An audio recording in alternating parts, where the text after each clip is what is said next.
வேற லெவல்ல எக்ஸ்ட்ரானரியான எபிசோட் வந்திருக்குன்னே சொல்லலாம். மிஸ் பண்ணாம ஃபுல்லோடையும் கேளுங்க. மீனாட்சிக்கு பாட்டியோட சதி எல்லாமே வந்து தெரிஞ்சிருச்சு. நேரடியா மீனாட்சியும், பாட்டியும் வந்து மோதுறாங்க. கல்யாண மண்டபத்தில ரொம்ப பிஸியா எல்லாத்தையும் வந்து பார்த்துக்கிட்டு இருக்காங்க. நம்ப மீனாட்சி அப்பன்னு பார்த்து ஒரு அதிகாரி மாட்டுக்கும் போறாங்க. அந்த இடத்துல போயிட்டு, சரி அப்பத்தா கிட்ட எல்லாத்தையும் வந்து சொல்லிடுவோம். நாளைக்கு வரைக்கும் தான் அவங்களுக்கான நேரம். இல்லாட்டி பாண்டிய வந்து தூக்கிடுவோன்னு சொல்லிடலாங்கிற மாரி தான் சொல்லிட்டு வேக வேகமா போறாங்க. அப்பதான் வந்து பார்த்த உடனே, "ஐயா எல்லாரும் முன்னாடி நின்னு பேசாதய்யா. யாருக்கும் எதுவும் தெரிஞ்சிருச்சுன்னா, நாங்க பண்ணி வச்ச வேலையே வேஸ்ட் ஆயிடும். இந்த கல்யாணமே எதுக்கு பண்றோங்கிறீங்க? எல்லாம் பாண்டிய காப்பாத்துறதுக்காக மட்டும் தான்." அப்படின்னு சொல்லும்போது, "என்னம்மா சொல்றீங்க? உங்ககிட்ட ரகசியமா வந்து பேச வேண்டியது இருக்கு. வாங்கன்னு" சொல்லிட்டு அப்பத்தாவும், ஒரு அதிகாரியும் ஒரு ரூமுக்குள்ள வந்து பேசிட்டு இருக்காங்க. அப்பத்தா கூட அதிகாரி போறத மீனாட்சி வந்து பார்த்துடுறாங்க. "என்ன ஆச்சு? அக்கா கல்யாணத்துல எதுக்காக இப்படியெல்லாம் வந்து ட்விஸ்ட் அடிக்கிறாங்க? ஒன்றும் புரியலையே. ஒரு வேளை இந்த கல்யாணத்தை வந்து நிப்பாட்டவா இருக்குமோ?" அப்படின்னு மீனாட்சிக்குள்ள 1000 கேள்விகள் வந்து ஓடிக்கிட்டே இருக்கு. அப்பன்னு பார்த்து, நீங்கள் என்ன நினச்சிட்டு இருக்கீங்க? பாண்டிய நானும் ஐயோ பாவன்னு விட்டுக்கிட்டே இருந்தா நாளைக்கு தான் வந்து கடைசி நாள். நீங்கள் காலையில் 10 மணிக்குள்ள எங்களுக்கு தர வேண்டியதெல்லாம் தந்துட்டா பிரச்சனை இல்லை. நாங்கள் அந்த கம்பெனிக்கிட்ட வந்து கொடுத்துருவோம். இல்லைன்னா என்ன ஆகும் தெரியும்ல அப்படின்னு சொன்னோன்னே, விடியா விடியா இன்னைக்கு எல்லாமே நல்ல விதமாக வந்து நடந்துருச்சுன்னா நாளைக்கு உனக்கு கிடைக்க வேண்டியதெல்லாம் வந்து கிடச்சிரும். நீ அந்த கம்பெனிக்கிட்ட வந்து கொடுத்துர்லாம். நான் ஒன்றும் எனக்காக கேட்கலம்மா. வந்திருக்கிற புகார் வந்து உங்கள் பேரன் பண்ண தப்புனால என்கிட்ட புகார் வந்திருக்கு. கம்பெனி பணத்தை கையாடல் பண்ணியிருக்காரு. அந்த பணத்தை தான் கேட்க வந்திருக்கேன். புரியுதா அப்படின்னு சொன்னோன்னே, புரியுதியா புரியுதியா. இங்கே நல்லபடியாக வந்து கல்யாணம் பண்ணோன்னே அந்த நகையெல்லாம் வேற யாருக்குங்கிற? எல்லாம் வந்து நமக்காக தான் அப்படின்னு சொல்லும்போது, சரி பார்த்துக்கங்க. இல்லாட்டி பாண்டியனை காலையில் 10:05க்கெல்லாம் தூக்கி உள்ளே வச்சிருவேங்கிற மாதிரி அதிகாரி சொல்லிட்டு அங்கேருந்து வெளில வந்துட்டு இருக்காங்க. வந்திருக்கிற அதிகாரி கிட்ட வந்து கேட்கலாம். அவர் நமக்கு தெரிஞ்சவர் தானே அப்படின்னு சொல்லும்போது, மீனாட்சி வந்து பார்க்குறாங்க. பார்த்த உடனே அவங்க தனியாக போட்டுனோடனே அவங்கள பின்னாடியே வந்து ஃபாலோ பண்ணுறாங்க. யாரும் பார்த்தாங்களான்னு சொல்லி அப்பத்தான் வந்து இந்த பக்கமும் அந்த பக்கம் பார்த்துட்டு இருக்கிறப்ப கேஷுவலாக மீனாட்சி வந்து கேட்குறாங்க. அந்த அதிகாரி கிட்ட, சார் எனக்கு ஒரே ஒரு சந்தேகம். அந்த அப்பத்தா கிட்ட நீங்கள் என்ன சார் பேசுனீங்க? இல்லைம்மா ஒன்றும் இல்லைம்மா அப்படின்னு சொல்லும்போது, இல்லை சார் இது எங்கள் அக்காவோட வாழ்க்கை பிரச்சனை. அதுக்காக தான். பொண்ணு உங்கள் அக்காவா? ஆமாம், ரொம்ப வருஷமாக வந்து வரன்னு பார்த்து கல்யாணம் பண்ணி வைக்கிறோம். என்னம்மா வேற ஒரு நல்ல குடும்பம் இல்லையா அப்படின்னு சொல்லி கேட்ட உடனே, அச்சச்சோ மாப்பிள்ளை எதுவும் தப்பானவரா?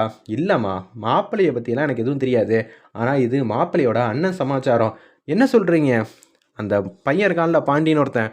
ஆமாம் மூத்தவர். அவர் கம்பெனியில் அந்த பணத்தை வந்து தனிப்பட்ட முறையில் எடுத்து செலவு பண்ணிட்டாப்புல. அதுவும் தேவையில்லாத வேலைக்கு. அச்சச்சோ அப்படிங்களா? அந்த பணத்தை ஈடுகட்டணும்னா வேற வழி இல்லையா அப்பத்தாக்கு? நாளைக்குள்ளே வந்து கொடுக்கணுமா? அப்புறம் வேற எதுக்காக இங்கே கல்யாணம் வந்து பண்ணி வைக்கிறாங்க? உங்கள் அக்காவோட சீதனமாக வருதுல பொருள் எல்லாத்தையும் அதுக்காக தான் அப்படின்னு சொன்னேன். நீங்கள் நல்லா விசாரிச்சிருக்கலாமா? இந்த நேரம்னு பார்த்து உன் மனசை குழப்புற மாதிரி நான் எதுவும் சொல்லலை. இப்போதைக்கு நான் ஒன்றே ஒன்று சொல்லட்டுமா? உங்கள் அண்ணனாக இருந்து நான் சொல்கிறேன். பணங்காசு இன்றைக்கி வரும் நாளைக்கு போகும். வாழ்க்கை தான் முக்கியம். இந்த விஷயம் தெரிஞ்சதுனால நீங்கள் அவசரப்பட்டு இது மாதிரி நடக்க வேண்டிய நல்ல காரியத்தை நிப்பாட்டிடாதீங்க.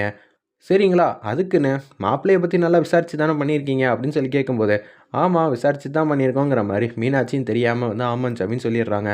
அகிலாவும் காலையில் எப்படி இருந்தாலும் நம்ம அந்த ஊருக்கு வந்துடலான்னு சொல்லிட்டு பஸ்ஸில் ஏறி உட்காந்துக்கிட்டு இருக்காங்க. நம்ம அகிலாவும், கடவுளே எப்படி இருந்தாலும் மனோவுக்கு நான் மட்டும்தான் மனைவியாக இருக்கணும். இப்படியெல்லாம் ஒரு நிகழ்வு நடந்துடவே கூடாது. உங்களோட தைரியத்தினால தான் நானே அங்கே வந்துக்கிட்டு இருக்கேன் அப்படின்னு சொல்லி அதிரடியாக வந்து யோசிச்சுட்ருக்காங்க அகிலா. மீனாட்சிக்கு செம கோவம். இத்தனை நாளாக அந்த அப்பத்தா இவ்வளோ திமிரடியாக வந்து நடந்துக்கிட்டதுக்கான காரணமே நம்ம எதையும் கண்டுபிடிச்சிடக்கூடாதுங்கிறப்பயே இந்த அளவு ஆட்டமா? சரி இப்போ என்ன பண்ணலாம்? அம்மா சுமதிக்கிட்ட வந்து சொன்னால் சரி வருமா அப்படின்னு சொல்லி யோசிச்சுட்டு இருக்காங்க. அச்சச்சோ அம்மா வந்து ஏற்கனவே வந்து பயந்த சுபாவம். அப்படி இருக்கிற சூழ்நிலையில் இந்த விஷயத்தை நம்ம எப்படி வந்து சமாளிக்கிறது? எல்லாரும் சரியான வந்து திருட்டு பயல்களாக இருக்காங்களே அப்படின்னு அந்த இடத்துல மீனாட்சிக்கு செம்மையாக வந்து கோவம் வருது. அந்த இடத்துல சுகுணா அம்மா, என்ன ஆச்சு மீனாட்சி அப்படின்னு சொல்லி கேட்கும்போது, இல்லைம்மா கல்யாணத்தில் ஏகப்பட்ட வேலையெல்லாம் இருக்குல்ல, வந்தவங்களை எல்லாரையும் கவனித்து கவனித்து எனக்கு டயர்டாகிடுச்சு. இது டயர்டான மாதிரி தெரியலையே, வேறு ஏதோ கோவமாக இருக்கிற மாதிரி தெரியுது.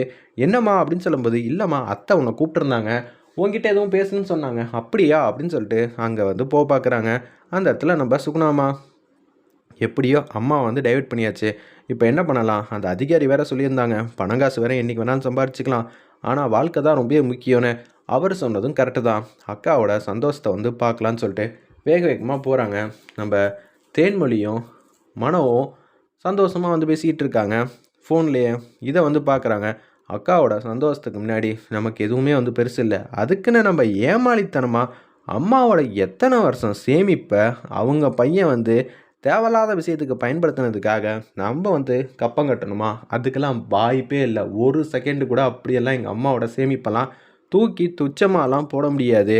அக்காவோட சீதனை எல்லாத்தையும் நான் தான் காப்பாற்றி ஆகணும்.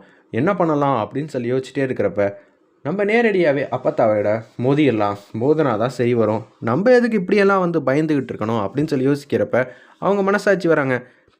ஒரு வாட்டிக்கு 2 வாட்டி யோசிச்சுப்பார். இது உங்கள் அக்காவோட வாழ்க்கை. நீ ஏதாவது கேள்வி கேட்டனா அந்த வீட்டில் வந்து இருக்க போகிறதே உங்கள் அக்கா தான்.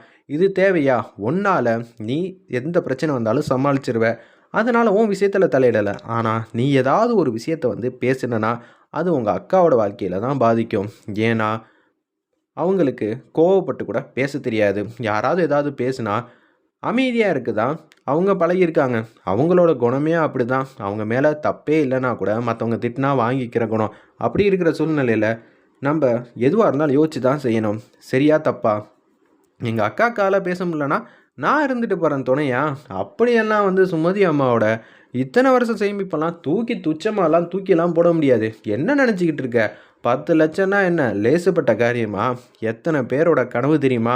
மாதம் மாதம் வந்து வரவுக்கும் செலவுக்குமே வந்து கிடைக்க மாட்டேங்குது. அப்படி இருக்கிற சூழ்நிலையில் இந்த மாதிரி விஷயத்தெல்லாம் என்னால் என்றைக்குமே விட்டு கொடுக்க முடியாதுன்னு உச்சக்கட்ட கோவத்தில் வந்து இருக்காங்க. மோதி பார்த்துடலாம் இன்றைக்கி நானா அப்பத்தானு அப்படின்னு சொல்லிட்டு இருக்கிறப்ப உங்ககிட்ட கொஞ்சம் பேச வேண்டியது இருக்குது. தனியாக போய் பேசலாமா?